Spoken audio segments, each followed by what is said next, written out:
Feel the nerd cred. Feel that nerdy cred. Oh, yeah. Yoda. Baby Yoda, you're so baby-like. Wow, my glasses are all fogged up. Aloha, nerds, and welcome back to TheSalawag's. Why it's great gut reaction, where I watch things and react from the gut.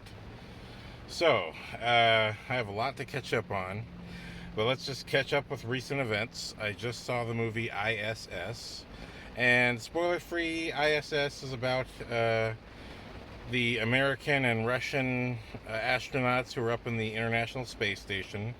And while they're up there, there is a huge nuclear war on Earth. And both Russian and American intelligence sends confidential orders to both sides saying, take over the International Space Station.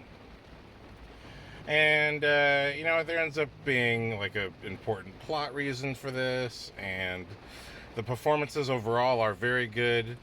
I'd say my favorite chunk of the movie is really the first half, where we get to know the scientists a little bit, get to know the astronauts a little bit, and then witness the nuclear war happen. I think that whole aspect of the movie is by itself the most haunting part of the movie, especially coming off the heels of Oppenheimer, which came out last year. And hey, love that rain. I love it. I only saw this last night. I just had a free moment, and I just wanted to get this out of my head.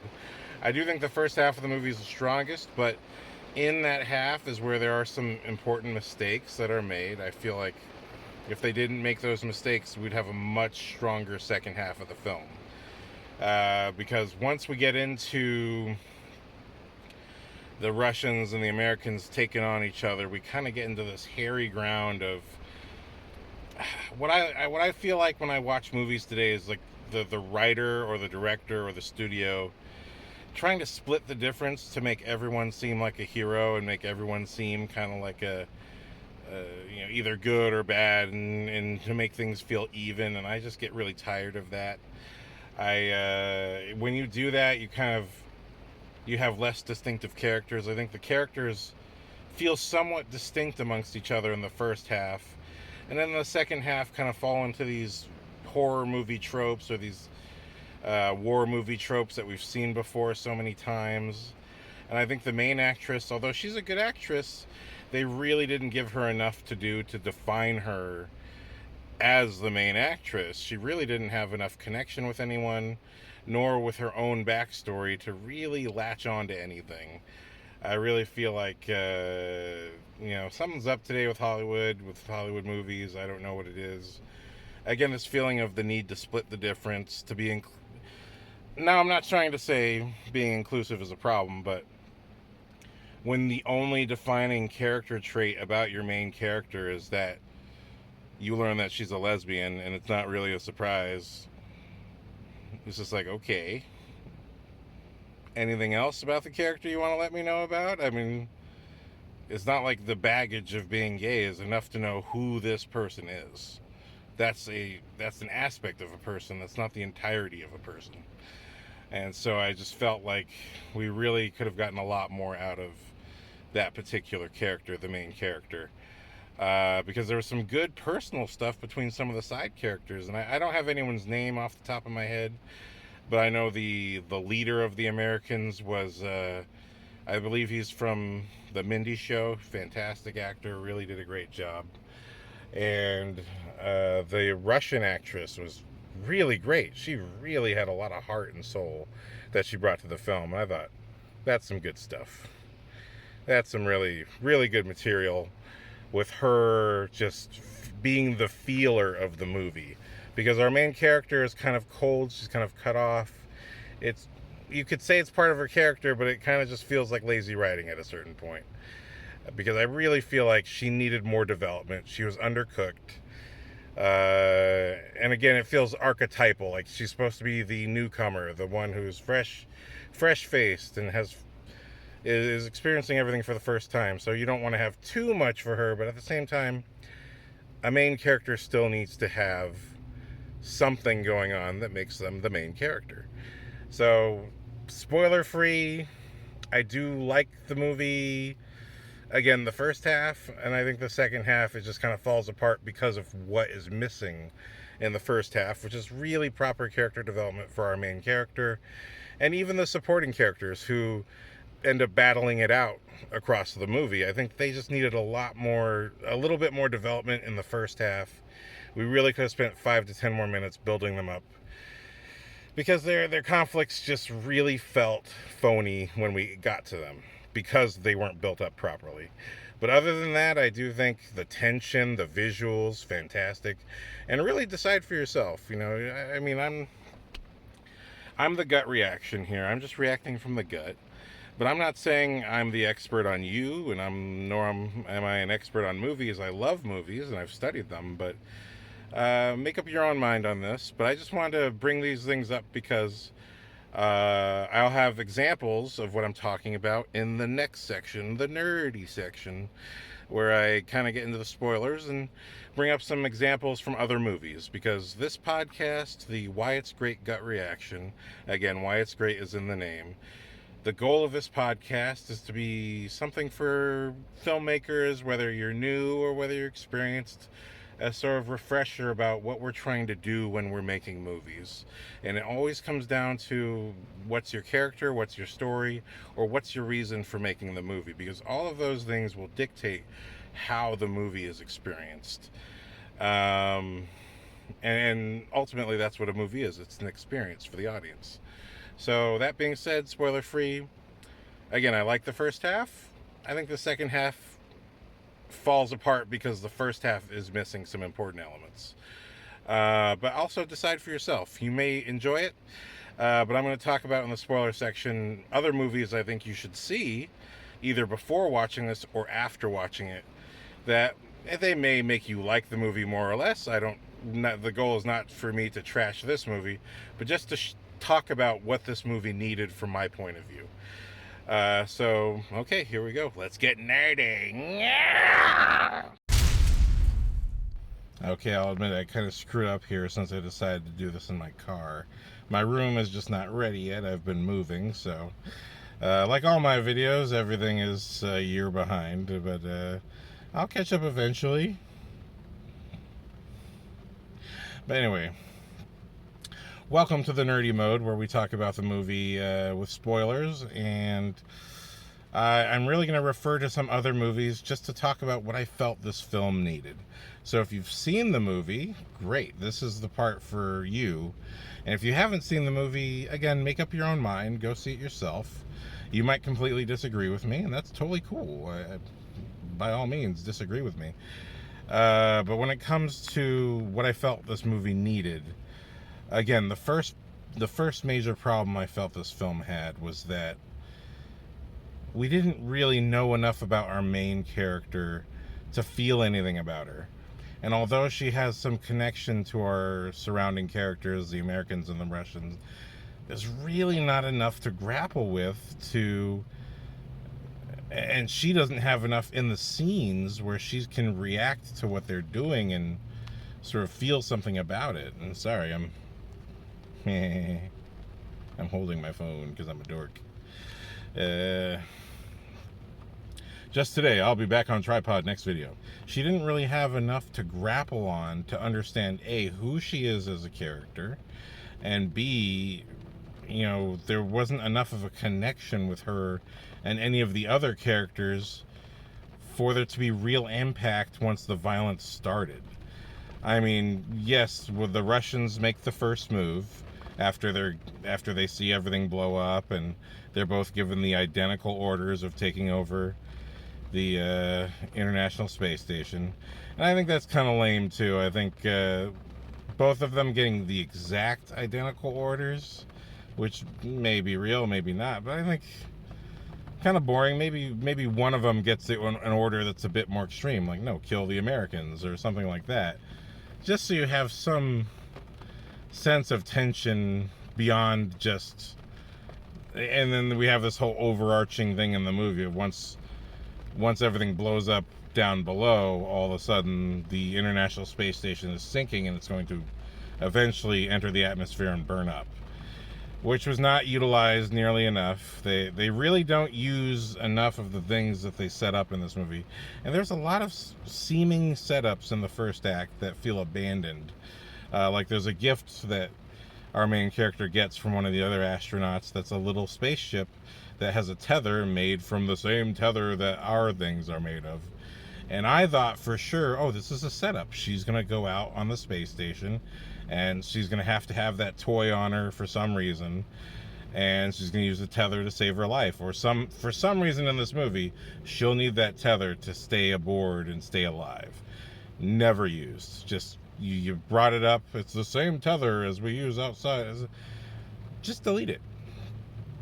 And then there's another sequence where after the Russians make the first move and take out the American captain, who was our guy from the Mindy Kaling show, after that, our two remaining Americans have the same scene twice. Now, in editing, as a storyteller, you should not be having literally the same scene twice, where the Americans are figuring out what to do, and they have the exact identical dialogue. Well, do they have the same orders or not? Was this a mistake or not? Well, what are we going to do? They have the exact same scene twice. We don't need it twice. And it really just feels there to fill the air. Because all the drama is happening between the Russians. Because beautifully done, one thing I really loved before the movie, to me, starts to sink, is when the Russians make the first move, you're seeing them have conflict about what they're doing. And I think, one of the actors who I think looks like Zod for some reason, Nikolai, he has a great moment where he's supposed to cut the communications and you just see him not want to do it. I thought that's fantastic. A little bit of conflict that shows us who the character is. But then we have, again, the repeated conflict of the other Russian trying to 2001 kill our American space captain by knocking him off of the space station because he's out trying to repair something. And we see him have conflict about it. But then there is no transitional moment because he suddenly becomes a two-dimensional bad guy after this sequence. But there's no transitional moment of seeing like that he realizes this is the right thing for him to do for his country.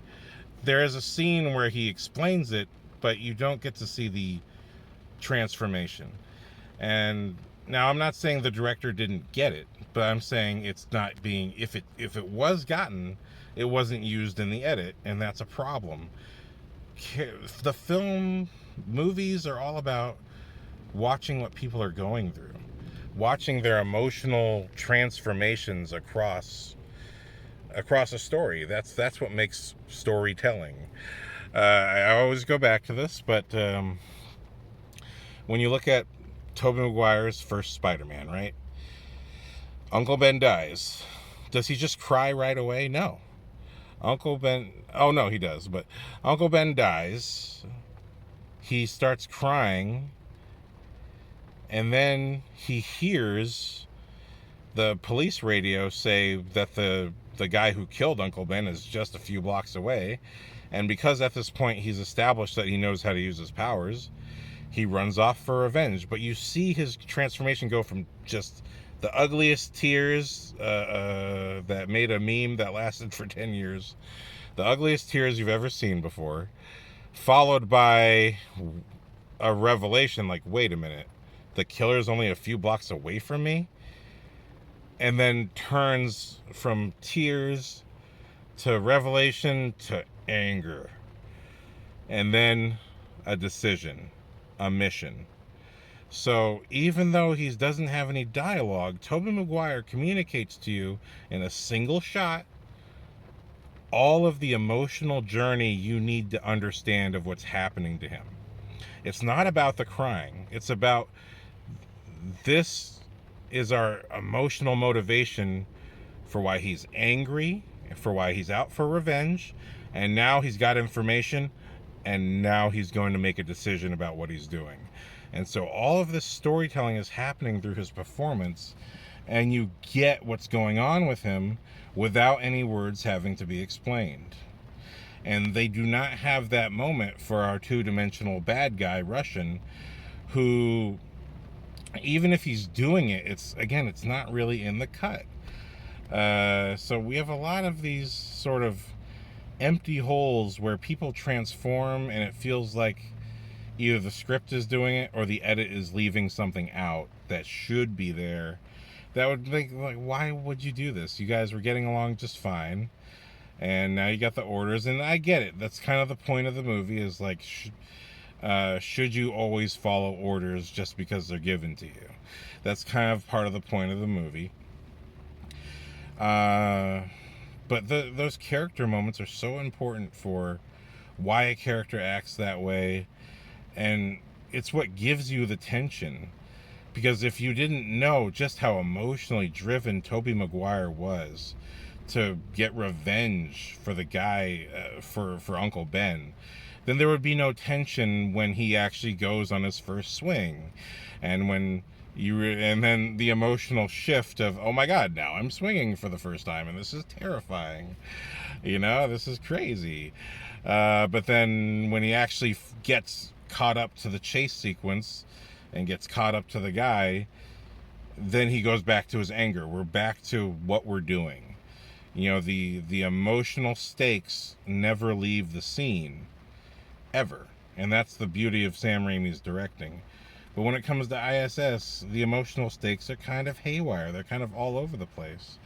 And I want to bring up another example, the establishment of our main character. Our main character, who, again, good actress, does a really good job. There's nothing I can say that's bad about her or wrong, but except that from a writing point of view, she's not well established. She really needs to be established better as a character, and I say this because we're given no information about her. It's very much like Gravity. I think Gravity was an influence on this movie, but she has no history that's told. I mean, they eventually say something, but it's so muddled, and it really has no effect on her story on the International Space Station, so it does not matter. And that's the problem. Even though she's the main character, and even though you may want this to be a character who maybe you don't know everything about, we need something to latch onto, and it doesn't have to be history. But if the history is completely irrelevant to the present, then you don't even need it. She could just be, I always wanted to be an astronaut, and I happen to come from the military, and this is my dream. And that's fine. Because then you can have the emotional hook of, oh my God, my dream is falling apart because I've always wanted to do this, and you guys are all fighting each other. So instead of having that repeat scene of twice seeing her talk to her other American astronaut, what should we do? What should we do? I mean, have a moment of, Jesus, like, I always wanted to come here, and now I'm here, and we're fighting each other. This is ridiculous. Have some kind of character reaction to what's going on, not just a plot-based reaction. And again, not the actor's fault, and it could have been written, it could have been shot, maybe it just wasn't included in the edit. We will never know. But another thing is, like, really establish your character. Right? Going back to Spider-Man, Tobey Maguire, I use this so much. When we meet Tobey Maguire, we meet him at the bottom of the totem pole. He's bullied. No one takes him seriously. No one cares about him, except for our main girl, Mary Jane, and Harry Osborn. Those are the only two that care about him. Everyone else just thinks he's a doofus dork, and they don't care about him. But he still has a pluckiness to him. He still has a heart. And when he sees the girl he loves, despite all the hell he's going through, he can't help but smile and feel happiness. So we get a sense of what he wants and a sense of what he's about. But that Spider-Man is not really a fair example, because that movie is all story. It's all about Peter Parker's transformation from the guy that nobody cares about to a man who understands what he's about and knows what really matters about whether he gets attention or love or whatever. That whole movie is a character story. But when it comes to a movie like this, where you're trying to have a main character who's kind of a blank slate, so anyone could be her, that's just, you can't make it that blank of a slate. I mean, why don't you just put a whiteboard up with some arms and legs if you want that blank of a slate? It would make no difference if you just give them nothing to do. And I hate to say it so cruelly, but I mean, really, look, this is your job, right? As a storyteller, you got to be thinking about that. So I'm going to say a more fair example, which is Fistful of Dollars.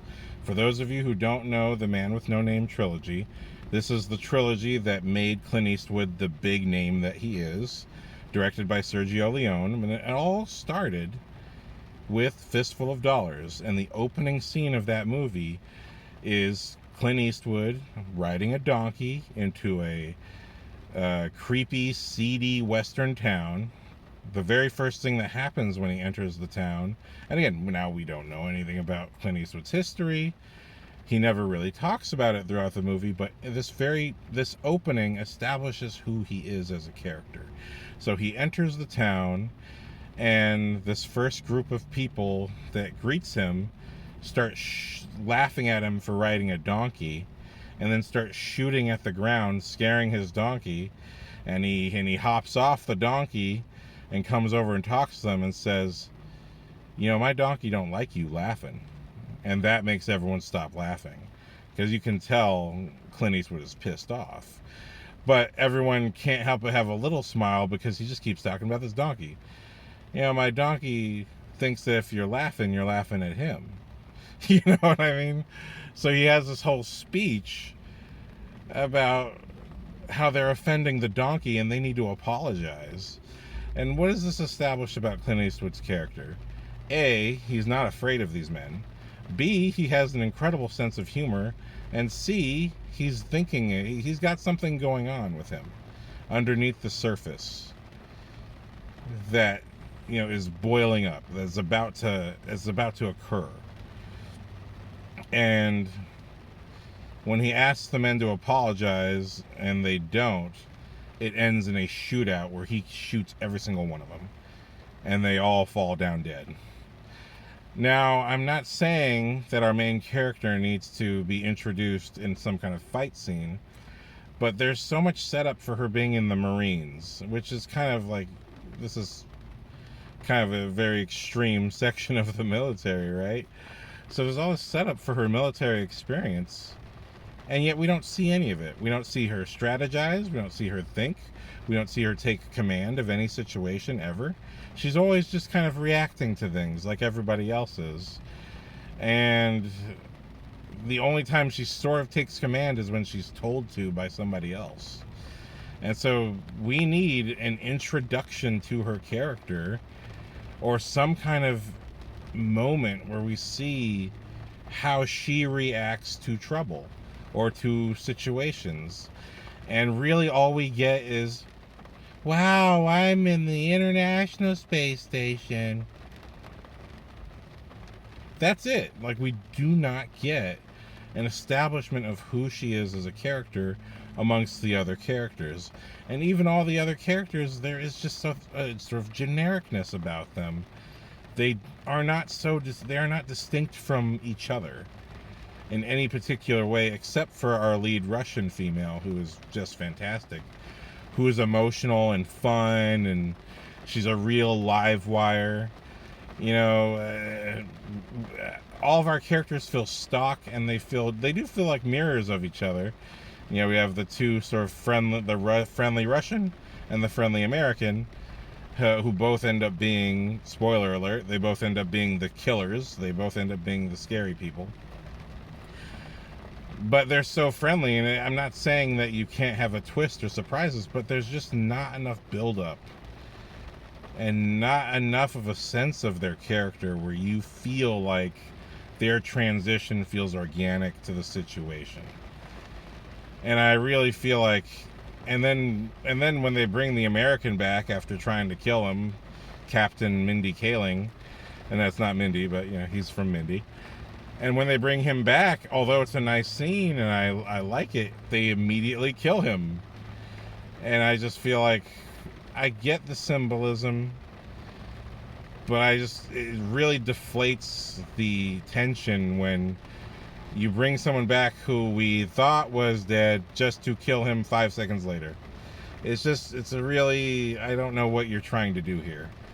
Because the minute you go to killing, the characters can't learn anything. You have two other characters who are just standing around like freaking dildos, not doing anything, who are clearly the tougher of the four characters. Our lead, who's a Marine, and our other guy who just looks tough and scary the whole time. They're clearly the stronger ones. They could stop this fight. And I understand not wanting to get in the middle of a fight, but it just felt so weird. You know, I really didn't get where this movie was coming from, and maybe someone will make it make sense. But going back to the Clint Eastwood example, right? In Fistful of Dollars, you never get a clear, demarked explanation of Clint Eastwood's history. But what we have is a parallel story. In the town, he discovers that this town is run by two gangs, and he makes it his mission to work for both gangs covertly and make money off of both of them, killing both sides until they both kill each other. And this is a plan that works for the most part until he gets caught. But part of the parallel story is there's this young woman who is essentially a slave wife to the stronger gang, the gang that is not described in the opening, but they're revealed later. And she has a son who lives with the father, and every time she comes out into the square, the son tries to see his mom, and the gang keeps him away because this is a punishment for a debt that the father supposedly owes to that gang. And later on in the film, Clint Eastwood rescues the woman, rescues the dad and son, and gives them the money that he's earned so far in the movie, gives it to them and sends them on their way. And they ask him, why did you do this? And he says, because I used to know someone a lot like you. And I forget his exact line, but essentially he's like, what he's revealing is he used to be that boy. He used to be in this situation, and he doesn't want to see that happen again. So despite him not really being a clean-cut good guy, he has this heart of gold for these people. And that one instance both tells us what matters to him. Like this, yeah, he wants money and all that. That's what's motivating his choices, being a bounty hunter for both sides. But he realizes he can't be completely heartless. He realizes he does care if an innocent is involved, and he'll look out for the innocent at the expense of his own mission. And that's a beautiful thing, that it only appears in that chunk of the movie, but then that is what ends up costing him his mission, because that's what gets him caught. And so again, a good parallel story could have helped us have a sense of who our main character is, because she's really just reactive. We don't establish her intelligence or her skill, or will any particular skill help, or skill or character quality trait. Will any of these things about her help her at the end of the movie? Nothing is established about her that will explain or in some way indicate why she would survive or why it's important for her to survive. You know, I think in the movie 28 Days Later, we don't get to know much about Cillian Murphy either. But we see he has the heart of gold every time someone needs help. And most importantly, that heart of gold is the reason he needs to survive. Cillian Murphy in 28 Days Later represents the hope of humanity. That even though he goes all the way to the dark side at the end of the movie, it is only to rescue his friends that he's made in the zombie apocalypse, the people that rescued him. And then after he's rescued them, he goes right back to being regular, good Cillian Murphy, because he only needed to do the killing to the bad guys. So But again, he has a thematic importance as the main character because amongst all of the characters he meets, he's the only one who has that boyish, innocent hope for the future. And that hope that he has infects the other characters. They meet a father and a daughter, and although there's sweet, kind, genuine, earnest love going on there, and there's nothing bad or creepy, you see the father explains, like, look, I'm trying to keep my daughter alive, but I without you guys, I think this is hopeless, and I kind of need you guys to help us get my daughter somewhere safer and better than this place. So he kind of reveals although he's doing his best to be a good dad and to have the hope and to hold the torch of hope for his daughter, he's kind of out of it himself. But again, Cillian Murphy, his optimism is part of what drives the entire group to move and get new experiences and get out in the zombie apocalypse, because he didn't experience all the horror himself, so he has the benefit of that boyish hope that, hey, because when he shows up, there's all the zombies are gone, just suspiciously like The Walking Dead. Which one copied the other? I believe 28 Days Later come out first. But anyway. But see, Cillian Murphy's character has a thematic significance to surviving to the end of the movie. It's not just that he's a nice guy. It matters to the film. It matters to the other characters that he makes it. And there's even a deleted ending. There was an alternate ending to 28 Days Later where Cillian Murphy's character dies. And it's such a downer. And they realized when they did it, it was like, wow, this really is not the right ending. His hope and positivity is needed at the end of that film because it's such a bleak film, but it's also the point. The point of his character was that it's not all bad. We are still good people, and we can still have good experiences. I think that's powerful. That's beautiful. And the same with the movie Sunshine. I think Interstellar, I.S.S., Gravity. No, not Gravity, but those two movies for sure take liberties from Sunshine, which is another Cillian Murphy film, where again we don't know a lot about Cillian Murphy in that movie, but the whole movie is about sort of what's asking these scientists, astronauts, what's the most important thing that we should be doing here? That's what these movies are all about. They're about stepping back, having perspective.